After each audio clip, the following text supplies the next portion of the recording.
Hello students. Today we are going to learn remaining part of chapter 6 measurement of physical quantities. Let's start with fundamental quantities. The quantities for which the standardized units can be decided are called fundamental quantities. For example, the distance and time are the quantities for which standard units have been decided. की distance म्हणजे अंतर आणि time म्हणजे वेळ किंवा काल.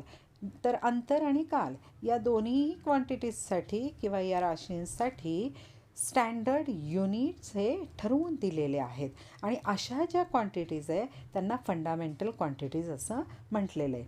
There is fundamental unit for each fundamental quantity. This fundamental unit is available to all. There are 7 basic fundamental quantities. Metric system is an international system of units that is based on 7 fundamental units. की metric system ही पण काय आहे, एक आंतरराष्ट्रीय पद्धत आहे. कशाची? तर युनिट्सची. आणि कशावर आधारित आहे? तर it is based on this 7 fundamental units. This is also called the system international. अशी ही 7 फंडामेंटल युनिट्सवर आधारित जी मेट्रिक सिस्टीम आहे, इंटरनॅशनल सिस्टीम आहे ही, तर तिला काय म्हटलेलं आहे? System international. आणि शॉर्टमध्ये त्याला म्हणतात SI. It is currently used all over the scientific and technological world. ही जी सिस्टीम आहे सिस्टीम इंटरनॅशनल, ती संपूर्ण जगामध्ये वापरली जाते. की संपूर्ण जगामध्ये या युनिट्समध्ये समानता असण्यासाठी ही सिस्टीम इंटरनॅशनल वापरली जाते. The units of fundamental quantities such as length, mass and time in the metric system we can now see in the figure. So, first quantity length. Name of the unit meter and symbol of the unit m. Then second quantity is mass. Unit is kilogram and symbol kg. Third quantity is time. Unit is second and symbol is S. Now we are going to learn about standards of fundamental quantities. As the standard of mass, a solid cylinder made of a platinum iridium alloy is kept in the International Bureau of Weights and Measures or at Paris. वस्तुमानाचे म्हणजे मासचे प्रमाण म्हणून platinum iridium alloy म्हणजे संमिश्र याचा एक भरीव दंडगोल पॅरिस येथील आंतरराष्ट्रीय वजनमाप संस्थेमध्ये ठेवला आहे. As per the international agreement this mass is called 1 kilogram. आंतरराष्ट्रीय करारानुसार त्या भरीव दंडगोलाच्या वस्तुमानाला 1 किलोग्रॅम म्हणतात. Official accurate copies of this prototype are kept in the standardizing laboratories or institutes all over the world. की हे जे भरीव दंडगोल एक तयार केलेलं आहे त्याला आदिरूप म्हटलेलं आहे आणि ह्या आदिरूपाच्या अधिकृत अचूक अशा प्रती म्हणजेच कॉपीज प्रमाणीकरण करणाऱ्या जगभरातील प्रयोगशाळा आणि संस्थांमध्ये ठेवण्यात आलेल्या आहेत. Then Two fine lines are engraved on a platinum iridium bar kept in the International Bureau of Weights and Measures at Paris. Paris येथील आंतरराष्ट्रीय संस्थेमध्ये ठेवलेल्या प्लॅटिनम इरिडियम अलॉयच्या म्हणजे संमिश्राच्या या आदिरूप पट्टीवर 2 सूक्ष्म रेषा कोरलेल्या आहेत. आणि या रेषा काय आहे तर या 2 रेषांमधलं अंतर जे आहे ते मीटर म्हणून प्रमाण मानलेलं आहे. The distance between this 2 lines is accepted as the standard metre. Accurate copies of this prototype are made and distributed to standardising laboratories or institutes all over the world. या पट्टीच्या या आदिरूप पट्टीच्या अचूक प्रती तयार करून जगभरात मग प्रमाणीकरण करणाऱ्या प्रयोगशाळा किंवा संस्थांमध्ये ठेवलेल्या आहेत. त्याचप्रमाणे बघा, the time required for 1 revolution of the earth is measured by means of an accurate device. This time is taken as 24 hours. To standardize 1 second, 1 hour is considered to have 60 minutes and 1 minute 60 second. की पृथ्वीचं जे एक परिवलन आहे, जे एक revolution आहे, त्यासाठी जो वेळ लागतो तो अचूक साधनाने किंवा डिव्हाइसनी मोजून त्याला 24 आवर्स धरून त्याला किती मानलं आहे, 24 तास मानलं आहे. आणि असं मानून त्याच्यानुसार एक दिवस प्रमाणित केला जात असे. त्यानंतर तासामध्ये 60 मिनटं आणि एका मिनटामध्ये 60 सेकंड असं प्रमाण धरून 1 सेकंड प्रमाणित केला जातो. की 1 सेकंड त्याचं प्रमाणीभूत केलं गेलेलं आहे. Identify the wrong methods of measurement shown in the picture. First पिक्चरमध्ये बघा हाताने मापन केलं जात आहे. दिस मेथड इज इनॲक्युरेट, अयोग्य पद्धत आहे आणि चुकीची आहे. In second method the liquid is poured from one glass to other. एका ग्लासातून दुसऱ्या ग्लासामध्ये लिक्विड टाकलं जात आहे, ही सुद्धा त्याच्यामध्ये ॲक्युरेसी नाही, अयोग्य पद्धत आहे. The third picture shows a double pan balance which does not have a central indicator. तिसऱ्या पिक्चरमध्ये तराजू आहे पण त्याला मधोमध काटा नाही. आणि चौथ्या पिक्चरमध्ये रूलर आहे. There is a picture of rulers but both of them do not have 0 mark on them. त्या रूलरवर दोन्हीकडं 0 मार्कच नाही आहे, त्यामुळे त्याचं अचूक मापन होत नाही.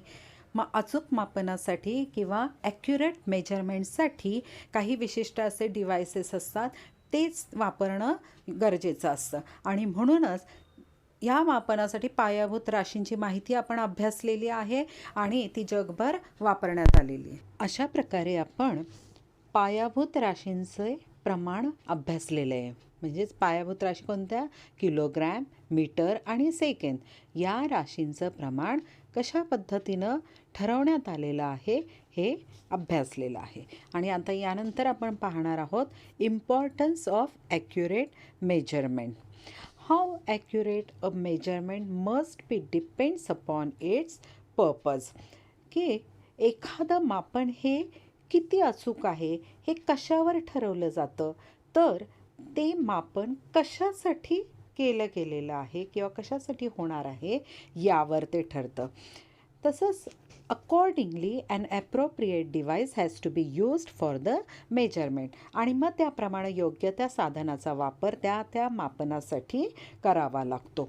Measurement of substances that are precious of great importance and used in very small quantities is done meticulously and accurately. की मौल्यवान किंवा मग विशेष महत्त्वाच्या आणि अगदी कमी प्रमाणात वापरल्या जाणाऱ्या पदार्थांचं मोजमाप नेहमीच अगदी मेटॅक्युलसली म्हणजे काटेकोरपणे आणि ॲक्युरेटली अचूकपणे केले जाते. Due to advancements in technology, devices that measure very small magnitudes of quantities like distance, mass, time and temperature are available now. For example, distance and time in connection with very important sports competitions, mass of gold, body temperature, etc. की तंत्रज्ञानाच्या प्रगतीमुळे आपल्याला distance, मास आणि time किंवा temperature या सगळ्या क्वांटिटीजचं अगदी सूक्ष्म मापनही करता येतं. अगदी लहानातलं मापनही अचूकपणे करणारी साधनं आता उपलब्ध झालेली आहे. जसं अत्यंत महत्त्वाच्या क्रीडा स्पर्धांशी निगडीत अंतरे आणि वेळ किंवा काळ, तसं सोन्याचं वस्तुमान. बघा आपण सोनं घ्यायला जातो, अगदी 1 ग्रॅमपासून आपल्याला सोनं आता मिळू शकतं आणि ते 1 ग्रॅम त्याचं वजन हे किंवा त्याचं मापन करणारं साधनं त्या सोनाराच्या दुकानामध्ये उपलब्ध असतात. त्याचप्रमाणे आपल्या शरीराचं तापमान करण्याचं डिव्हाइस म्हणजेच थर्मामीटर हे देखील आता त्याच्याद्वारे आपल्या शरीराच्या तापमानाचं अचूकपणे मापन करता येतं. पण असं जरी असलं तरी मोजमाप करत असतानाच्या काही प्रमुख त्रुटी आहेत. Major causes of errors in measurement. काही चुका होतात, त्रुटी होतात. कशामुळं त्या त्रुटी होतात? तर कधीकधी योग्यच डिव्हाइसचा वापर केला जात नाही. Not using the appropriate device and not using the device properly, साधनांचा योग्य पद्धतीनं वापर न करणे याच्यामुळे या त्रुटी निर्माण होतात. स्टुडंट्स, तुम्ही आता एक काम करायचं. Make a list of possible errors other than this. Do you really get as many liters of petrol as the petrol pump indicates? To ensure this, it is necessary to check it against a standard measure from time to time. की तुम्ही petrol पंपावर गेलात petrol घेण्यासाठी, त्यावेळेस तुम्ही petrol पंपावरच्या त्या मशीनवर जेवढा आकडा दिसतो तेवढं पेट्रोल बरोबर भरलं गेलेलं आहे का हे आपण मोजू शकत नाही त्यावेळेस. आणि मग ते चेक करण्यासाठी स्टँडर्ड मेजर वापरायचे, वेळोवेळी हे स्टँडर्ड मेजर वापरायचं. And this is called standardisation. Similarly it is necessary to standardise the weights and measures use in the market. बाजारामध्ये जे वेट्स आणि मेजर्स वापरतात जे तराजू आणि वजनं किंवा मापं जी वापरली जातात ते पण चेक करणं किंवा प्रमाणित करणं गरजेचं असतं. While buying things at grocery shops, the vegetable market, remember to look out for the following and tell your guardians to do so. की तुम्ही जेव्हा बाजारात जाता काही भाजीपाला आणायला, किराणा माल आणायला, त्यावेळेस तुम्ही लक्षात ठेवायचं की काही गोष्टी आहेत त्या ठळकपणे लक्षात ठेवायच्या आणि तुमच्या पालकांनाही सांगायच्या. कोणत्या आहेत बरं त्या गोष्टी? जसं Does the balance carry the stamp of standardization by the Department of Weights and Measures? की तो जो तराजू वापरण्यात आलेला आहे त्या तराजूवर वजनमाप विभागाचा प्रमाणित छाप आहे का? तसंच is the balance stable, is the pointer of the balance upright, तो तराजू स्थिर आहे का, तराजूचा काटा सरळ आहे का? त्याचप्रमाणे is the weight made of metal, how is the balance held, ते जे मापनं आहेत ते धातूचेच आहे का, तराजू कसा धरला आहे? त्याचप्रमाणे has the underside of the pan of the balance been tempered with, तराजूचे जे पारडे आहेत त्या पारड्याच्या खालची बाजू कशी आहे त्याचंही निरीक्षण करायचं. आणि या सगळ्या गोष्टींची काळजी आपण बाजारात गेल्यानंतर घ्यायची आणि तुमच्या पालकांनाही सांगायची आहे. अशा प्रकारे आपला 6वा chapter measurement of physical quantities हा इथे संपलेला आहे. कसा वाटला तुम्हाला हा व्हिडिओ? आवडला असेल तर लाईक, शेअर आणि सबस्क्राईब करायला विसरू नका.